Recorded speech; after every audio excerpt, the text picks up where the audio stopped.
Le régime algérien est un régime anti-français qui a éradiqué quasiment le français des programmes scolaires, qui a placé beaucoup de nos entreprises sur des listes noires et encore une fois qui pratique C'est une dictature même. C'est un régime en tout cas dictatorial très autoritaire. تصريحات برونو روتايو ليست مجرد رأي سياسي، بل هي مرآة لقلق فرنسي عميق من تحولات جيوسياسية تفقد فيها باريس نفوذها التاريخي في الجزائر وشمال إفريقيا. أولاً، اتهام الجزائر بمعاداة فرنسا حقيقة أم عقدة استعمارية؟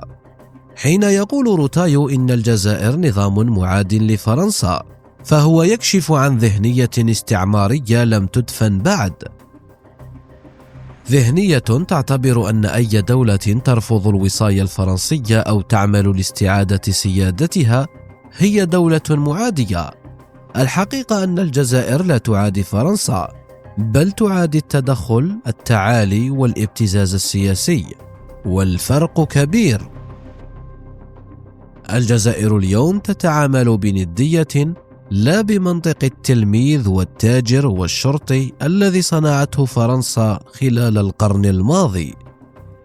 ثانياً، القضاء على اللغة الفرنسية في المناهج، عقدة النفوذ الضائع. روتايو يقدم اللغة الفرنسية وكأنها حق مقدس لفرنسا داخل الجزائر، لكن التحول اللغوي في الجزائر قرار سيادي سوسيولوجي وتاريخي وليس موجها ضد أحد. الجزائر لم تقضي على الفرنسية، الجزائر أعادت ترتيب أولوياتها: تعزيز العربية باعتبارها لغة وطنية، إدخال الإنجليزية باعتبارها لغة العلوم والاقتصاد العالمي.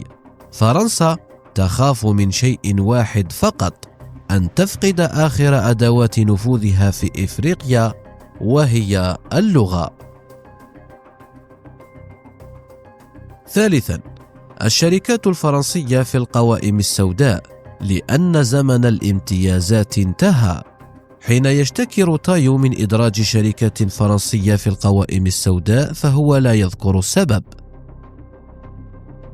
بسبب ملفات فساد، تضخم الفواتير، احتكار غير مشروع، أو عقود غير متوازنة وقعت زمن ضعف الدولة الجزائرية. الجزائر اليوم تتعامل بقوانين السوق، الشفافية والمنافسة الدولية.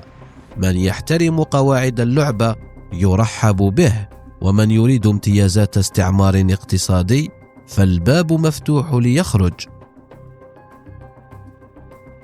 رابعاً، وصف الجزائر بالنظام الديكتاتوري، فزاعة فرنسية مكررة. كل دولة إفريقية خرجت من السيطرة الفرنسية تتهم تلقائيا بأنها ديكتاتورية.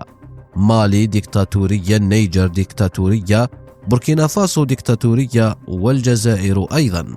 المهم ألا تكون فرنسا هي من فقدت النفوذ. روتايو لا يتحدث عن الديمقراطية، روتايو يتحدث عن فقدان الامتيازات، العقود، اللغة والشراكة غير المتكافئة. خامساً، الجزائر لا تحتاج إلى مسح فرنسا، لأن فرنسا تمحو نفسها بنفسها.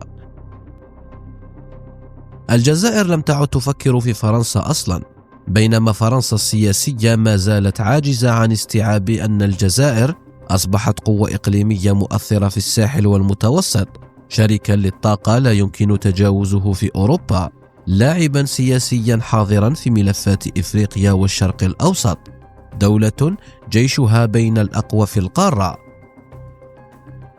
فرنسا تريد أن تبقى الجزائر امتداداً لها، لكن الجزائر أصبحت دولة مستقلة بالكامل وذات مشروع وذات قرار سيادي لا يملى من الخارج. هذا ما يزعج روتايو، لا اللغة ولا الشركات ولا الشعارات. ما يزعجه هو تحرر الجزائر من المدار الفرنسي. ونستخلص من هذا أن روتايو ليس غاضبا من الجزائر، روتا يغاضب من سقوط فرنسا من مقام القوة إلى مقام المتفرج في شمال إفريقيا، والجزائر لا تحتاج أن تمسح فرنسا كما يقول البعض، هي فقط تحتاج أن تستمر في طريقها نحو قوة اقتصادية وسياسية أكبر. أما فرنسا السياسية اليوم فهي تمحو ما تبقى من هيبتها بنفسها كلما خرج سياسي فرنسي ليهاجم الجزائر بدافع عقدة الماضي.